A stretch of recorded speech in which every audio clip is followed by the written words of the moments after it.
আচ্ছা, আপনার নাম? আমার নাম মুসাম্মদ ফজিলা খাতুন। বাবার নাম?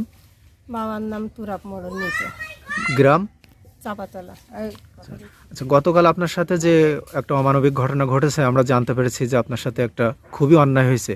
এই ঘটনাটার সূত্রপাত কিভাবে? আপনি ওখানে কেন গিয়েছিলেন, কোথায় ছিলেন? ওখানে আমার ওই হচ্ছে ভাইপোর শ্বশুর বাড়ি, আমি সেখানে গেছিলাম। যাইয়ে ওখানে আসতে যে ভ্যান পাচ্ছি না, দাঁড়াইছি, আইসে ভ্যানে যখন উঠবো তখন আমারে ধরে নিয়ে কারা ধরেছে আপনাকে? এরা ধরেছে বাইনি আলীর হচ্ছে হামিদির ছেলে হচ্ছে শিমুল আছে, হামিদ আছে, আর দুই মহিলা। আচ্ছা, এরা আপনাকে ধরে নিয়ে কি করলো?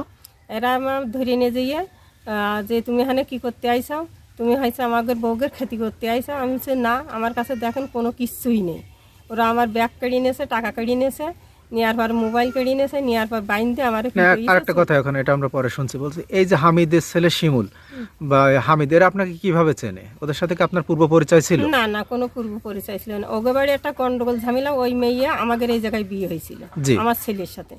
দেওয়ার পরে 2 বছর আমার ছেলের ঘর সংসার করলে কইরে সেই মেয়ে ওরা ছাড়াই নিয়েছে, তালাক। ওরা বলছে যে তালাক দিছে, আমরা এখনো তালাক পাইনি। এই 1 মাস হয়ে গেছে, আবার সেই মেয়ে চুরি করে কিনে বিয়ে দিয়েছে। আচ্ছা, তো ওটাকে আপনি আগে জানতেন যে ওখানে ওই মেয়ে বিয়ে হয়েছে? না, আমি জানি না ওই জায়গায় আগে বিয়ে হয়েছে, আমি জানি। আচ্ছা, এই হামিদ বা শিমুল এরা আপনার তাহলে কিভাবে চিনলো বা ধরে নিয়ে গেল? কিভাবে চিনলো মানে, আমি বাজার ঘাটে জানি যাই, আমার এখানে কাদিন আছে একটা, আমার বাড়ির পাশে কাদিন, এই কাদির আর ওই লাম্বা খালেকের ছেলে শিমুল আছে। আচ্ছা, ওই আছে ওই মেয়ের বুনাই, এরা আমারে ফলো করে। এরা আমার বাড়ি আগেও কিছুদিন আইছে, যাতে ভোটে আছে সেখানে আমলিক ক্ষমতা ছিল, আমার ছেলে তুলে নিতে আসছিল, আমার হচ্ছে চাকলা দলের লোকও নিয়ে আসে। শিমুলের সাথে সম্পর্ক কি? আর ওই আমার ছেলের ভাইরা ছিল। আচ্ছা, আছে ওই মেয়ের বড় বুনাই। আচ্ছা, তারপরে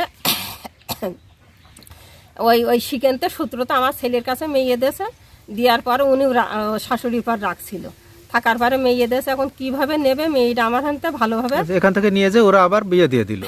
তারপরে এরা এখান থেকে নিয়ে যাওয়ার পরে পলাই রাখার পরে বাচ্চা ছিল পেটে, বাচ্চাটা নষ্ট করে দিয়েছে। এর কি কোনো মেডিকেল প্রুফ আছে আপনাদের এই বাচ্চা ছিল মেয়ের পেটে?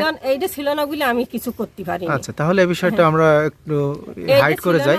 আচ্ছা, ওখানে তারপরে শিমুলের বাবা এরা আপনাকে ধরে নিয়ে গেল, তারপরে কি হলো? না, ওখানে হচ্ছে এরা শিমুল আর এই কাদির আমারে দেখাই দিয়েছে, দেওয়ার পরে হচ্ছে যে ওরা আমারে ধরে নিয়ে গেছে, শিমুল আর শিমুলির বাপ, আর কিন্তু 2 মহিলা, ওর মা আর একটা ওর মামি।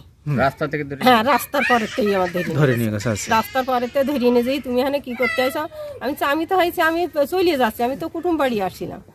তার কাছে না, তুমি কেন আইছো? মানে ওদের কাছে ওদের দেখাই দিয়ে ওরা সাইডে সরিয়ে ফোন করছে, এই 2 ফোনের পর ফোন করছে। ফোন করার পর ওরা আমার ধরে নিয়ে গেল, ধরে নিয়ে যাওয়ার পরে জিজ্ঞাসাবাদ করতে ওই সেই শিমুলগের হচ্ছে হামিদগের বাসায়, বাইনি আলী হামিদগের বাসায় শিমুল, আপনার পুরনো বইয়ের বিটার বর বাসা। হ্যাঁ, এটা নিয়ে যে ওখানে সিঁড়ি পরে বসাইছে, আমার বসাইয়ে কেউ মাইতেছার কাছে সত্যি কথা বল, আমি সত্যি কথা বলছি, আমার কথায় বিশ্বাসই করতেছে। এটা আমার কাছে টাকা ছিল, ব্যাগ ছিল, কাড়ি নিয়েছে, নিয়ে ওর মধ্যে কিছুই পাইনি। তা আমি বলছি পাইছেন দেন, আমার ওইগুলো কাছে সে টাকাও আমার দিইনি। না দেওয়ার পরে ওখানে মারধর করছে, মারধর করার পর ওই মেয়ের হচ্ছে যে মেয়ে আমার বিটার বউ ছিল ওখানে বিয়ে হয়েছে, ওনার মার কাছে ফোন দিয়েছে, দেওয়ার পরে ওনার মা গেছে আর ওনার ছোট চাচি গেছে। এই জিগর গাছার থেকে যাইতে তো অনেক সময় লাগে, এই সময় আপনাকে কি ওরা মাছার বেঁধে রেখেছে? ওইভাবে মাছে বাইন্ধে। আপনি আপনার মানে বাড়িতে কাউকে ফোন দেওয়ার কোনো সুযোগ দিয়েছে? না না, আমার কোনো আমার ফোনই কেড়ে নিয়েছে। আচ্ছা, এটা নেওয়ার পরে এটা ওরা এখানে ফোন দিয়েছে, দেওয়ার পরে ইব্রাহিম চলে গেছে, ইব্রাহিমের বউ হচ্ছে রুমি চলে গেছে, আর হচ্ছে রইমা মুকুলির বউ চলে গেছে। যাওয়ার পরে ইব্রাহিম আবার ইব্রাহিমের কাছে ফোন দিয়েছে, কাদির ফোন দিয়েছে, দিয়ে বলছে চুল কাটা